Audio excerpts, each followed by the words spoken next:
യേശുക്രിസ്തുവിൽ പ്രിയപ്പെട്ടവരെ, നിങ്ങൾക്കെല്ലാവർക്കും നല്ല വചനം പേരിലൂടെയുള്ള രക്ഷയുടെ ഭദ്രത സത്യമോ മിഥ്യയോ എന്ന പഠന പരമ്പരയുടെ 7ാമത്തെ എപ്പിസോഡിലേക്ക് സ്വാഗതം. ഈ പഠനത്തിൽ ആത്മരക്ഷ ആത്മ അച്ചാരത്തിൽ അടിസ്ഥാനപ്പെട്ടിരിക്കുന്നു എന്നുള്ളതാണ് ഇന്ന് നമ്മൾ പഠിക്കുവാൻ ദൈവസന്നിധിയിൽ ആഗ്രഹിക്കുന്നത്. കഴിഞ്ഞ പ്രാവശ്യം നമുക്ക് കർത്താവായ യേശുക്രിസ്തു നൽകപ്പെട്ട ആത്മരക്ഷ പരിശുദ്ധാത്മ മുദ്രയാൽ അടിസ്ഥാനപ്പെട്ടിരിക്കുന്നു. മുദ്ര ഉടമസ്ഥതയെയും സൂക്ഷിപ്പിനെയും കാണിക്കുന്നു എന്ന് നമുക്ക് പഠിക്കുവാൻ ഇടയായി. അതിനോട് ചേർന്ന് വരുന്ന മറ്റൊരു വിഷയമാണ് നമ്മുടെ ആത്മരക്ഷ പരിശുദ്ധാത്മ അച്ചാരത്തിൽ അധിഷ്ഠിതമായിരിക്കുന്നു എന്നുള്ളത്. എഫേസ്യ ലേഖനം 1-ാം അധ്യായത്തിന്റെ 13-14 വാക്യങ്ങൾ ഇങ്ങനെ നാം വായിക്കുന്നു. അവനിൽ നിങ്ങൾക്കും നിങ്ങളുടെ രക്ഷയെക്കുറിച്ചുള്ള സത്യവചനം, അതായത് സുവിശേഷം, നിങ്ങൾ കേൾക്കുകയും അവനിൽ വിശ്വസിക്കുകയും ചെയ്തിട്ട് തന്റെ സ്വജനത്തിന്റെ വീണ്ടെടുപ്പിനു വേണ്ടി തന്റെ മഹത്വത്തിന്റെ വീഴ്ചയ്ക്കായി നമ്മുടെ അവകാശത്തിന്റെ അച്ചാരമായ വാഗ്ദത്തത്തിൻ പരിശുദ്ധാത്മാവിനാൽ മുദ്ര ഇട്ടിരിക്കുന്നു. അപ്പോസ്തലനായ പൗലോസ് കൊരിന്ത്യർക്ക് എഴുതിയ 2-ാം ലേഖനം 1-ാം അധ്യായത്തിന്റെ 22-ാമത്തെ വാക്യത്തിലും ഇതേ കാര്യം പറഞ്ഞിട്ടുണ്ട്. ഞങ്ങളെ നിങ്ങളോടുകൂടെ ക്രിസ്തുവിൽ ഉറപ്പിക്കുന്നതും നമ്മെ അഭിഷേകം ചെയ്തതും ദൈവമല്ലോ. അവൻ നമ്മെ മുദ്രയിട്ടും ആത്മാവ് എന്ന അച്ചാരം നമ്മുടെ ഹൃദയങ്ങളിൽ തന്നും ഇരിക്കുന്നു. ആത്മാവ് എന്ന അച്ചാരം നമ്മുടെ ഹൃദയങ്ങളിൽ തന്നും ഇരിക്കുന്നു. ഇവിടെ രക്ഷിക്കപ്പെട്ട ഒരു ദൈവപൈതലിന് പരിശുദ്ധാത്മാവിനെ അച്ചാരമായി നൽകിയിരിക്കുന്നു എന്നാണ് അപ്പോസ്തലൻ പറയുന്നത്. എന്താണ് ഈ അച്ചാരം? ഈ അച്ചാരവും വിശ്വാസിയും അവന്റെ ആത്മരക്ഷയും തമ്മിൽ എന്തു ബന്ധമാണുള്ളത്?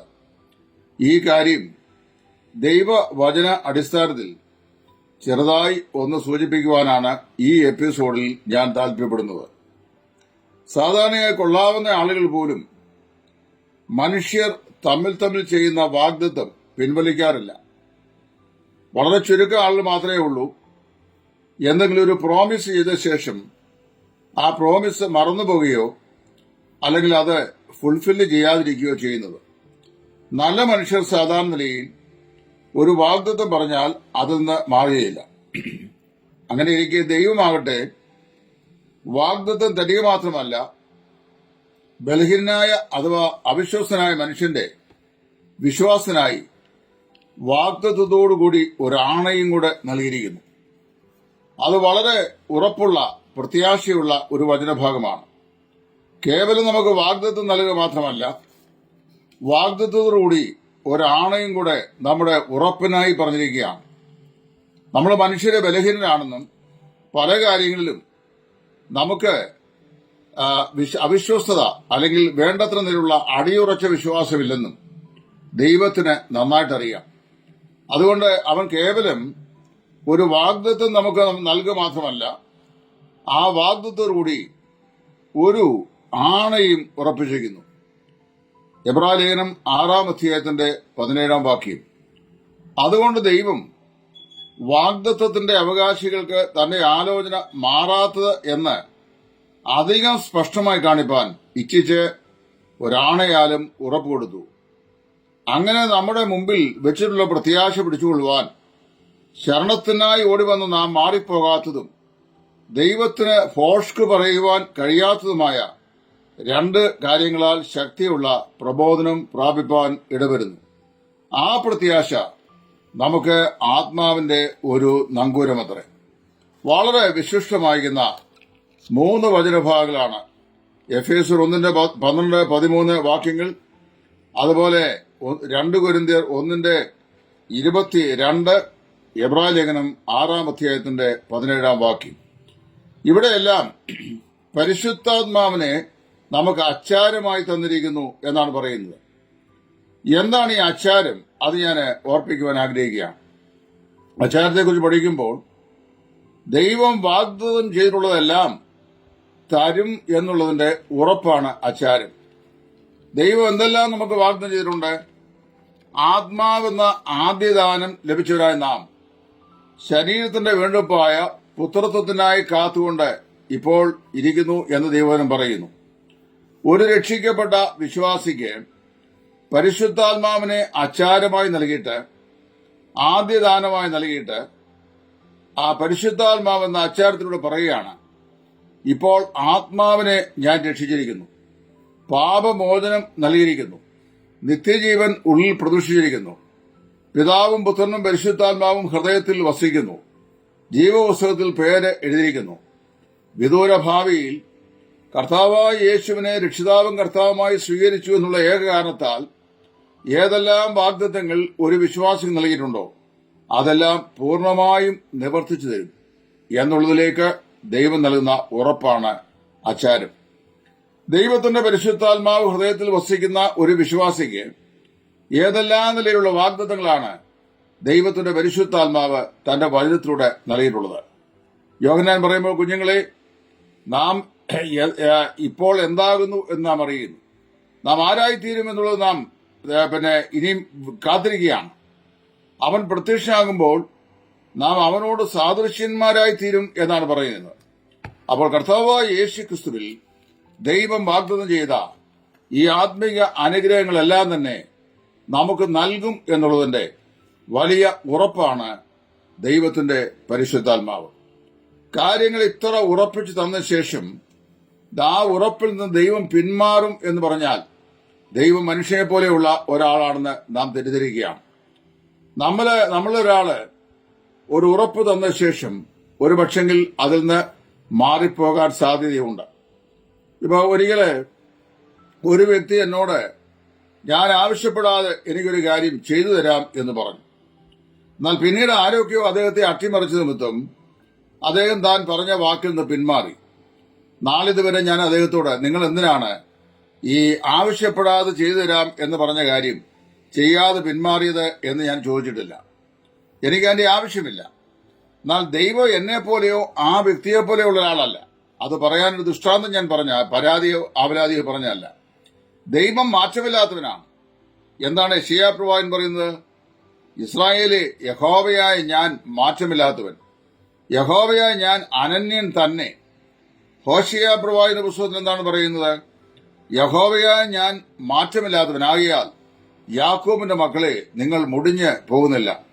അപ്പൊ ദൈവം വാസ്തവത്തില് നമുക്ക് വിലയേറിയ വാഗ്ദത്തങ്ങൾ നൽകിയിട്ട്, വലിയ പ്രത്യാശ തന്നിട്ട്, ആത്മാവിന്റെ നങ്കൂരമായി നമ്മുടെ രക്ഷയെ നമുക്ക് തന്നിട്ട്, പ്രത്യാശയെ നൽകിയിട്ട്, താൻ ഇടയ്ക്ക് വെച്ച് തന്റെ വാക്ക് മാറും എന്നാണോ നാം ചിന്തിക്കുന്നത്?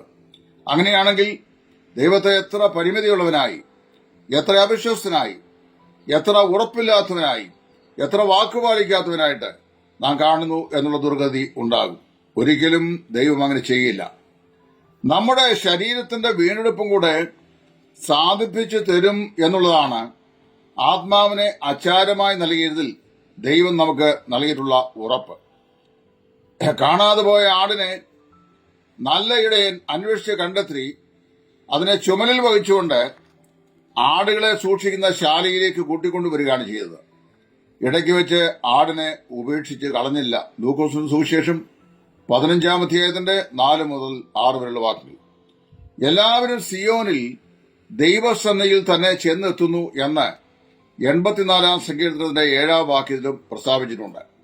അപ്പോൾ വാസ്തവമായി മനസ്സിലാക്കേണ്ട വിഷയം, നല്ല ഇടയനായ കർത്താവായ യേശു കാണാതെ പോയ നമ്മെ തേടിയെത്തി നാം ആയിരുന്ന സ്ഥലത്തേക്ക് നമ്മുടെ അടുക്കൽ വന്നിട്ട് നമ്മളെ കയ്യിലെടുത്ത് ചുമലിൽ ഏന്തി വഴിയാത്രയിൽ ഉപേക്ഷിച്ചു പോകുന്നവനല്ല. മറിച്ച് നമ്മെ ഏത് ലക്ഷ്യത്തിൽ, അതായത് സ്വർഗീയ സിയോനിൽ എത്തിക്കാം എന്നവിടുന്ന് വാഗ്ദത്തം ചെയ്തുവോ ആ വാഗ്ദത്തം പൂർണ്ണമായി നിവർത്തിക്കുന്നവനാണ്. നിവർത്തിക്കുവാൻ അവിടുന്ന് ശക്തനുമാണ്. അച്ചാരം എന്ന വാക്കിന് ഏണസ്റ്റ് എന്നാണ് ഇംഗ്ലീഷിലിരിക്കുന്നത്. ഏണസ്റ്റ്, മുദ്രയ്ക്ക് സീൽ എന്നും പറഞ്ഞിട്ടുണ്ട്. പരിശുദ്ധാത്മാവിനെ അച്ചാരമായി നൽകിയിരിക്കുന്നു, പരിശുദ്ധാത്മാവിനെ മുദ്രയായി നൽകിയിരിക്കുന്നു. അച്ചാരം എന്നതിന് ഗ്രീക്കിൽ, പുതിയ നിയമ ഗ്രീക്കിൽ ഉപയോഗിച്ചിരുന്ന വാക്കിന് ഈട് എന്ന അർത്ഥമുണ്ട്. ഈട്, അതായത് ഒരു ഒരു വസ്തുവിന് തത്തുല്യമായതോ അതിനേക്കാൾ വിലപിടിപ്പുള്ളതോ ആയിട്ടുള്ള ഒരു വസ്തു പകരം വയ്ക്കുന്നതിനെയാണ് ഈട് എന്ന് പറയുന്നത്. അച്ചാരം എന്ന് പറയുന്നത് കരാർ തുകയുടെ ചെറിയൊരു ഭാഗം മാത്രമാണ്. ഉദാഹരണം പറഞ്ഞു കഴിഞ്ഞാൽ, പണ്ടൊക്കെ നമ്മുടെ നാട്ടിൻ പുറത്ത് പശുവിനെയും ആടിനെയും ഒക്കെ വാങ്ങുകയും അതിനെ മേയ്ക്കുകയും അതിനെ കൊണ്ട് ഉപജീവിക്കുകയും ചെയ്തിട്ടുള്ള ആളുകളാണ്. അപ്പോൾ നമ്മുടെ പിതാക്കന്മാരൊക്കെ അന്നത്തെ കാലത്ത് ഈ പശുവിനെയും ആടിനെയും കാളയും ഒക്കെ വാങ്ങും. ഒരു പശുവിനെ, ഒരു 10 ലിറ്റർ പാല് ചുരത്തുന്ന ഒരു പശുവിനെ ഒരു വീട്ടിൽ ചെന്ന് അതിനെ വിൽപ്പനയ്ക്കുണ്ട് എന്ന് കണ്ട് നമ്മളതിനെ കണ്ടു. ആ പശു നമുക്ക് കൊള്ളാവുന്ന ഒരു ഉരുപ്പടിയാണ് എന്ന് മനസ്സിലായി അതിനെ വാങ്ങാനായിട്ട് തീരുമാനിച്ചു. പശുവിന്റെ ഉടമസ്ഥനോട് ചോദിച്ചു, അങ്ങേക്ക് എത്ര രൂപയാണ് ഈ പശുവിന് വേണ്ടത്? ഇന്നൊരു പശുവിനൊക്കെ 1 ലക്ഷം 1.5 ലക്ഷം രൂപ വിലയുണ്ട്. എന്റെ ബാല്യകാലത്ത് 700ഉം 600ഉം കഷ്ടിച്ചാൽ 1000 രൂപ കിട്ടുന്ന പശുക്കൾ വളരെ വിരളമാണ്. 500, 300, 700, 600 ഒക്കെയാണ് കിട്ടുന്നത്. ചിലപ്പോൾ 400ഉം 300ഉം കിട്ടും. അപ്പോൾ അന്നത്തെ വില വെച്ച് പറഞ്ഞു കഴിഞ്ഞാൽ 10 ലിറ്റർ കിട്ടുന്ന ഒരു പശുവിനെ 1000 രൂപയ്ക്ക് അല്ലെങ്കിൽ 1500 രൂപയ്ക്ക് വിൽക്കുന്നയാളും വാങ്ങുന്ന ആളും തമ്മിൽ വാങ്ങാനും വിൽക്കുവാനും പരസ്പര ധാരണയിലായിട്ട് ഉടനടി ഈ 1500 രൂപ ഈ ഉടമസ്ഥന്റെ കയ്യിലേക്ക് കൊടുക്കാതെ അദ്ദേഹം ഈ 1500 രൂപയിലെ ഒരാദ്യ ഗഡുവായ ഒരു 150 രൂപ എടുത്ത് ഈ പശുവിന്റെ ഉടമസ്ഥന്റെ കയ്യിൽ കൊടുത്തു. ഉടമസ്ഥന്റെ കയ്യിൽ കൊടുത്തിട്ട് പറഞ്ഞു, ഇനി ശേഷിച്ച 1350 രൂപ ഞാൻ ഒരാഴ്ച കഴിയുമ്പോൾ മുഴുവനായും തന്ന് ഈ ഒരുവനെ വാങ്ങിക്കൊണ്ട് പോയിക്കൊള്ളാം എന്ന് പറഞ്ഞു. അപ്പോൾ 1500 രൂപ വിലയുള്ള ഈ പശുവിന് അതിന്റെ മൊത്ത വിലയായ 1500 രൂപയുടെ ഒരംശമായ 150 രൂപ അഡ്വാൻസായി കൊടുത്തിട്ട് കച്ചവടം ഉറപ്പാക്കുന്നു. ശേഷിച്ച 1350 രൂപ ഒരാഴ്ചയുടെ ഇടവേളയിൽ ഉടമസ്ഥന് കൊണ്ടുകൊടുത്ത ശേഷം ആ പശുവിനെ സ്വന്തമാക്കിക്കൊള്ളാം എന്ന് പരസ്പരം രണ്ടുപേരും സമ്മതിച്ചു. ആത്മാവിനെ നമുക്ക് അച്ചാരമായി നൽകി എന്ന് പറഞ്ഞു കഴിഞ്ഞാൽ നമ്മുടെ രക്ഷയോട് ബന്ധപ്പെട്ട് ധാരാളം ആത്മിക അനുഗ്രഹങ്ങൾ നമ്മുടെ മഹത്വീകരണം വരെ, അതായത് രക്ഷ തുടങ്ങി നമ്മുടെ കർത്താവിന്റെ സന്നിധിയിൽ അവന്റെ പുത്രന്റെ സ്വരൂപത്തെ അല്ലെങ്കിൽ സാദൃശ്യത്തെ നാം അണിയുന്ന നമ്മുടെ മഹത്വീകരണം വരെയുള്ള നാളുകളിൽ നമുക്കിനി ഒരുപാട് വാഗ്ദത്തങ്ങൾ ജീവിതത്തിൽ നിവർത്തിക്കപ്പെടാനായിട്ടുണ്ട്. ആ വാഗ്ദത്തങ്ങളെല്ലാം നിവർത്തിച്ച് നമ്മളെ സമ്പൂർണമായി വീണ്ടെടുത്ത് നമ്മുടെ ശരീരത്തെ കൂടെ വീണ്ടെടുത്ത് തന്റെ പുത്രന്റെ സ്വരൂപത്തോട് അനുരൂപരാക്കി നമ്മെ ദൈവസ്ഥലം നിർത്തും എന്ന് ദൈവം വാഗ്ദത്തം ചെയ്തിട്ടുണ്ട്. തന്റെ പുത്രനോട് അനുരൂപമായി നമ്മെ രൂപാന്തരപ്പെടുന്ന സ്വർഗീയ പ്രക്രിയയുടെ ഭാഗമാക്കി ദൈവം നമ്മെ നിർത്തിയിരിക്കുകയാണ്.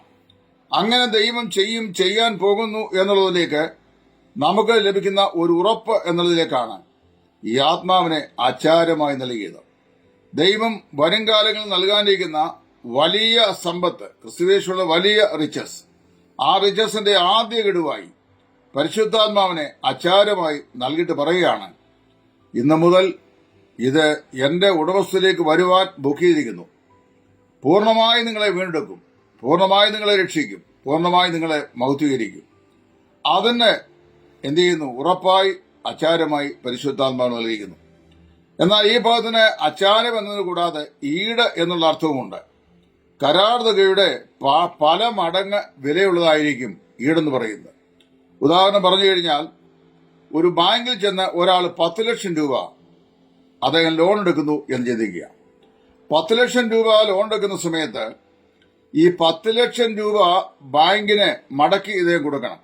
അതിന് നിശ്ചയിക്കപ്പെട്ടുള്ള പലിശയും കൊടുക്കണം. അതാത് സമയത്തും പലിശയുടെ കണക്കിൽ വ്യത്യാസം കാണും. ഓരോ സമയത്തും റിസർവ് ബാങ്ക് നിശ്ചയിക്കുന്ന പലിശയാണ് ബാങ്കുകൾ സാധാരണയായി കടക്കാരിൽ നിന്ന് ഈടാക്കുന്നത്. എന്നാൽ ഇങ്ങനെ ഈ ലോൺ കൊടുക്കുമ്പോൾ ആ ലോണിന് തത്തുല്യമായതോ അതിനേക്കാൾ 4, 5, 8, 10 ഇരട്ടി വിലയുള്ളതായിട്ടുള്ള ഏതെങ്കിലും ഒരു വസ്തു, ഒന്നുകിൽ വസ്തുവിന്റെ ആധാരം, അല്ലെങ്കിൽ LIC പോളിസികളിലോ ഷെയറുകളിലോ ഉള്ള അവരുടെ സർട്ടിഫിക്കറ്റ്, ഇങ്ങനെയുള്ള അവർ ബാങ്ക് കൊടുക്കുന്ന പൈസയേക്കാൾ 8-10 ഇരട്ടി മൂല്യമുള്ള ഏതെങ്കിലും വസ്തുക്കൾ ഈടായി അല്ലെങ്കിൽ ഇതിന് തത്തുല്യമായിരിക്കുന്ന വിലയുള്ളതായി അവർ ബാങ്ക് വാങ്ങി വെക്കാറുണ്ട്. പല ആണ്ടുകൾ കഴിഞ്ഞ് പലിശ വർദ്ധിച്ചിട്ട് ഈ കടക്കാരൻ പലിശയോ മുതലോ കൊടുക്കാതെ വന്നാൽ ബാങ്കിന് നഷ്ടം വരരുതല്ലോ. അതുകൊണ്ട് ബാങ്ക് എന്ത് ചെയ്യുന്നു? അത് ഈടുവസ്തുവിൽ ഗ്യാരണ്ടിയായി കൊടുക്കുന്നു. ഈ കടക്കാരൻ ഈ തക്ക സമയത്ത് ഈ കടം കൊടുത്തിരുന്നില്ല എങ്കിൽ ഈടുവസ്തു ബാങ്കിന്റെ പ്രോപ്പർട്ടി ആയിട്ട് മാറും. അതവർ കോൺഫിസ്കേറ്റ് ചെയ്ത് ഈ മണി കോമ്പൻസേറ്റ് ചെയ്യും.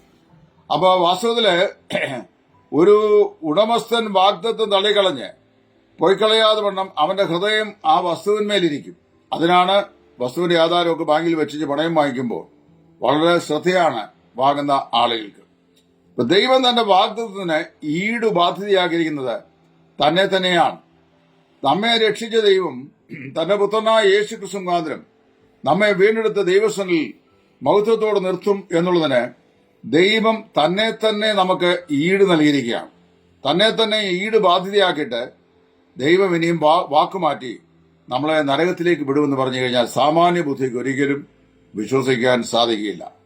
അത് ഊഹിക്കാൻ പോലും കഴിയുന്ന ഒരു വിഷയമല്ല. അത്രമാത്രം ശക്തിയുള്ളതാണ് ഈ ഈട് തന്നിരിക്കുന്ന ദൈവത്തിന്റെ വാഗ്ദത്തവും. അപ്പൊ ദൈവം ഒരിക്കലും അവിശ്വസ്തനല്ല, അവിശ്വസനായി അവിടുന്ന് പെരുമാറുകയുമില്ല. അതിനാൽ എന്റെയും നിങ്ങളുടെയും രക്ഷ ദൈവത്തിന്റെ പരിശുദ്ധാത്മാവിനെ അച്ചാരമായും ഈടായും നമുക്ക് നൽകി മുഴുവനായി നിങ്ങളെ വീണ്ടെടുത്തുകൊള്ളാം എന്നുള്ള ശക്തിയേറിയ വാഗ്ദത്തത്തിൽ ഉറച്ചിരിക്കുകയാണ്. ഇങ്ങനെ തന്റെ ആത്മാവിനെ മുദ്രയായും അച്ചാരമായും ഈടായും തന്ന് നമ്മെ ധൈര്യപ്പെടുത്തിക്കുന്ന പിതാവായ ദൈവത്തിന് എന്നും എന്നേക്കും മഹത്വം കരയേറ്റി നന്ദിയുള്ളവരായി ജീവിക്കുവാൻ നാം കടപ്പെട്ടിരിക്കുന്നു. അപ്പോൾ നമുക്ക് നൽകപ്പെട്ടിരിക്കുന്ന ഈ ആത്മ അച്ചാരം അല്ലെങ്കിൽ ഈട്, അതിലാണ് നമ്മുടെ രക്ഷ ഭദ്രമായിരിക്കുന്നത്.